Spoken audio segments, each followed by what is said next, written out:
عدة عمليات جراحية تجرى بقسم المسالك البولية بالمستشفى الجامعي الحسن الثاني بفاس، لكن ما ميز العملية الجراحية التي أجراها هذا الفريق يوم الخميس المنصرم والتي كللت بنجاح هو أنها أعادت الحياة لعضو تعرض للبتر الكامل. والحديث هنا عن عضو تناسلي لشاب تعرض للبتر وبقي على هذا الحال لمدة 4 ساعات.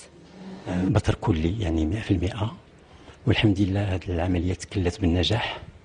احنا اليوم في 12 يوم بعد العملية، ويعني المؤشرات كتبين بأن إن شاء الله العملية غتكون ناجحة 100%، وهكذا غنكون إن شاء الله حافظنا على ربما الوقع النفسي والبسيكولوجي السلبي عند هذا الشاب اللي باقي في مقتبل العمر.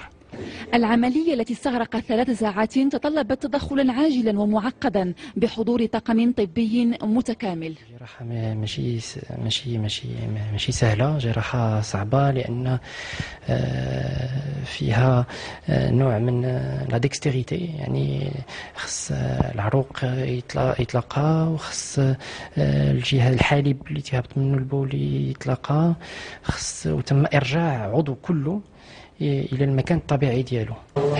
المستفيد من هذه العملية شاب في 27 من عمره، فأحمد تعرض للحادث على يد زوجته بواسطة آلة حادة. الحمد داروا كثر من مجهودهم، واختي الله يرحم لهم الوالدين، انا كنقولها في غيبتهم والله شهد عليا ما كاين لا نفاق ولا كذوب، الا داروا كثر من مجهودهم كاملين.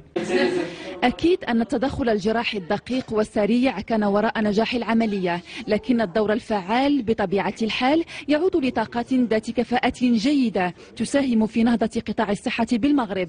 وبتنا نسمع عن نجاح عمليات جراحية كانت قبل زمن قليل حكرا على غرف عمليات مستشفيات الدول الغربية.